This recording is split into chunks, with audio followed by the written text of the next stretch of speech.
Bonjour à tous, j'espère que vous allez bien aujourd'hui. Bienvenue dans cette nouvelle vidéo YouTrading. Je suis Caroline de Palmas et aujourd'hui on va parler de l'approche bottom-up et de l'approche top-down. C'est parti.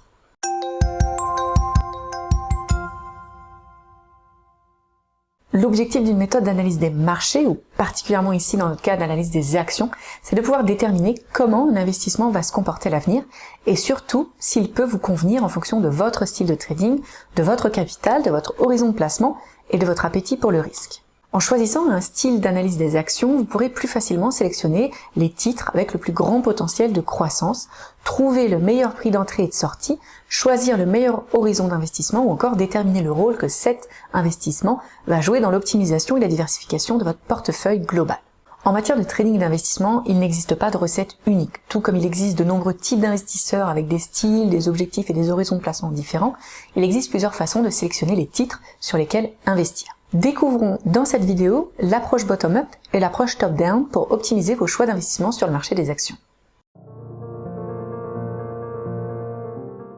L'approche bottom-up, aussi appelée approche ascendante, se concentre d'abord sur l'analyse des fondamentaux d'une entreprise pour déterminer si elle vaut le coup de s'y intéresser ou non. Ce n'est qu'ensuite que cette approche va prendre en compte d'autres critères comme le secteur sur lequel la société évolue, le climat des affaires générales ou encore le cycle économique actuel. Puisque la stratégie ascendante se concentre sur des titres individuels plutôt que sur des mouvements globaux du marché ou des perspectives d'industrie particulières, elle considère donc que les entreprises individuelles peuvent enregistrer de bons résultats même si elles évoluent dans un secteur ou dans une industrie qui n'est pas très florissante actuellement. Cela implique donc de se familiariser avec les entreprises ciblées pour mieux comprendre leur potentiel de croissance. Produits et services proposés, stabilité financière, stratégie commerciale, business model, avantages compétitifs, projet de développement, valeur de l'entreprise, stratégie de management adoptée par la direction, et de nombreux ratios financiers comme le ratio distribution des dividendes, le ratio dette sur fonds, le retour sur investissement des flux de trésorerie, le BPA, le ratio pair, la valeur comptable par action ou encore la valeur nette de l'actif par action.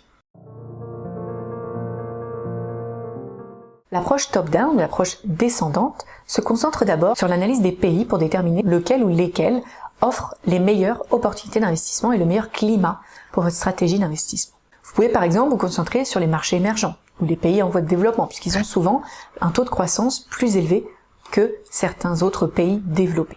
Cependant, ce sont aussi des pays qui représentent beaucoup plus de risques, comme des risques politiques ou des risques de transparence d'information. Il faut aussi prendre en compte le risque de change qui peut fortement impacter le résultat de votre investissement final. Donc une fois que vous avez déterminé dans quel pays vous souhaitez investir, vous allez prendre en compte les facteurs macroéconomiques, les moteurs politiques et les facteurs de sentiment avant d'examiner les secteurs d'activité les plus prometteurs. Ainsi, il vous sera plus facile de repérer les tendances actuelles et d'allouer des fonds dans des industries qui sont les plus performantes et surtout qui ont la plus grande chance de surperformer les marchés. Une fois que vous avez trouvé les meilleurs secteurs dans lesquels investir, vous pouvez sélectionner les actions que vous souhaitez ajouter à votre portefeuille en utilisant l'analyse technique ou l'analyse fondamentale. Alors pour rappel, l'analyse technique, c'est une méthode qui consiste à analyser l'action des prix pour déterminer la tendance principale et les niveaux de prix clés pour décider quand acheter et quand vendre une entreprise, alors que l'analyse fondamentale consiste vraiment à découvrir la valeur intrinsèque d'une société par ses fondamentaux pour déterminer si elle est actuellement sous-évaluée ou surévaluée par le marché.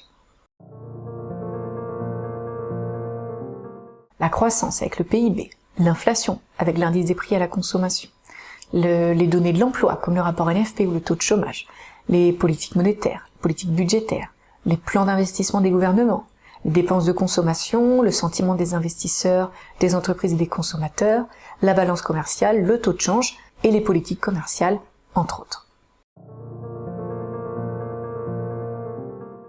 Un investisseur choisissant d'utiliser l'approche bottom-up ne tient pas compte des conditions sectorielles et des conditions économiques générales. Il va plutôt se concentrer sur les actions en elles-mêmes, en prenant en compte leurs caractéristiques individuelles et leurs perspectives de croissance.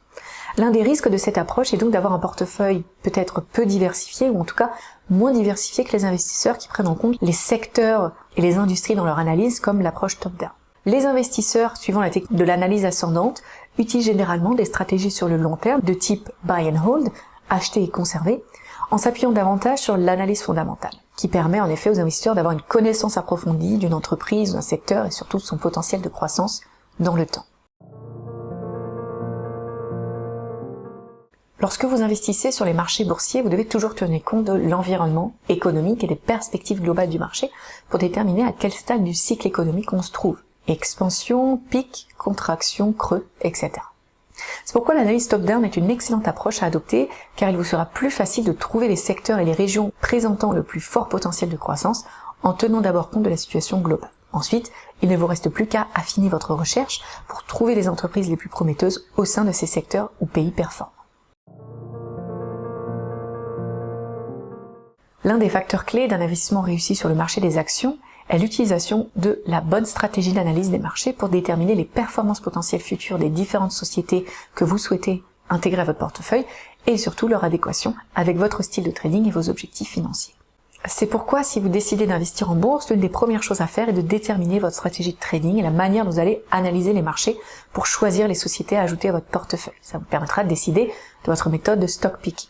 Alors, approche bottom-up ou approche top-down? Eh bien, il n'existe pas d'approche unique rentable pour tous les types d'investisseurs et tous les types de traders, puisqu'en fin de compte, tout dépend de vous, de vos préférences. Donc, réfléchissez à votre style d'investissement, réfléchissez à vos objectifs, ainsi qu'à votre niveau de connaissance et le temps que vous prévoyez de consacrer à votre trading, à votre investissement, pour être sûr de faire le bon choix et de pouvoir profiter des meilleures opportunités.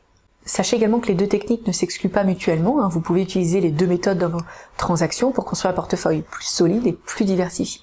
Il est aussi possible d'utiliser un screener d'actions pour repérer les meilleures actions beaucoup plus facilement et plus rapidement, puisqu'un tel outil vous permet de limiter vos choix de manière plus efficace en fonction des filtres que vous allez sélectionner pour que vous puissiez vous concentrer sur quelques entreprises qui répondent déjà à vos critères et à votre approche. Alors en fonction de votre tolérance au risque et de votre stratégie de trading, vous pouvez filtrer les entreprises en fonction de différents types de facteurs.